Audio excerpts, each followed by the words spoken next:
Apektado na rin ang matinding init pati ang laki ng mga panindang itlog sa pamilihan. At sa Iloilo City naman, tubig dagat na ang laman ng mga balon. Saksi si Bernadette Reyes. Sanay na ang mga residente ng Barangay Ortiz sa Iloilo City tuwing papasok ang tag-init dahil kahit papaano may mga balon na mapagkukunan ng tubig. Ngayong may laman pa rin naman ng mga balon, ngunit tubig dagat. Kaya walang magawa ang mga residente kundi bumili ng tubig. Galing waay na kay kagisa pa kapait, hindi na magbukal sa nilabhan ng tubig. Kay kapait, kagin mabakal kagin sang nawasa. Kinangnan gidabing tubig ay ginagawi. Ang water tank na ito, wala nang laman ilang oras pa lang matapos nilagyan ng tubig. Kaya si Cherry Lynn, maagang ipinila ang kanyang container para hindi maubusan. Ang water tanks nga nagadulong diri sa amon before, siguro do mga twice a week, subong siguro sa isa kadlaw dapat kaduwa na siya mag-deliver.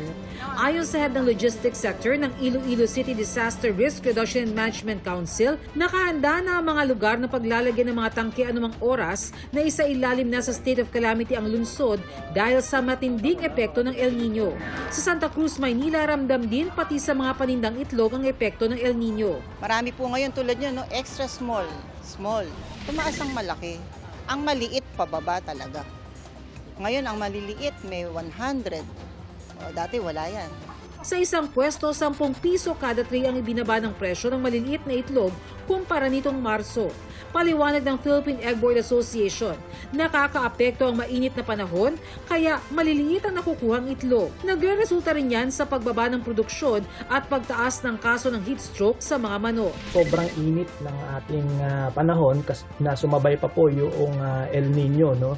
Ang epekto po nito sa ating manok ay yung paghina ng kanilang pagkain na nagre-resulta po ng number one, ng pagliit ng mga nakukuha nating itlog sa kanila. Sa wholesaler na ito dito sa Santa Cruz, Maynila, kakaunti raw ang dumating na supply ng mga malalaking size ng itlog mula large hanggang jumbo, habang mas marami naman daw ang dumating na supply ng mga maliliit na size ng itlog mula sa small, extra small at peewee size.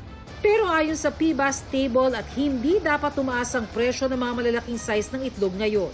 May mga paraan naman daw para maibsan ang epekto ng mainit na panahon gaya ng pagdagdag ng ventilation.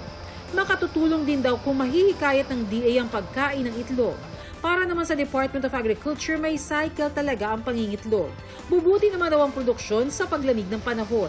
Sapat din daw ang supply ng itlog ngayon. Pag mainit, lalo na yung mga open space na layers na itlogan, at natural na humihina yung pagkain ng mga manok at ang magiging epekto nito ay liliit ang pinoproduce nila na itlog. Pag taglamig naman, ay mas magana silang kumain at mas malalaki ang itlog. So hindi ito mahirap na sitwasyon. Para sa GMA Integrated News, Bernadette Reyes ang inyong saksi. Mga kapuso, sama-sama tayong maging saksi. Mag-subscribe sa GMA Integrated News sa YouTube at para sa mga kapuso abroad, samahan niyo kami sa GMA Pinoy TV at sa www.gmanews.tv.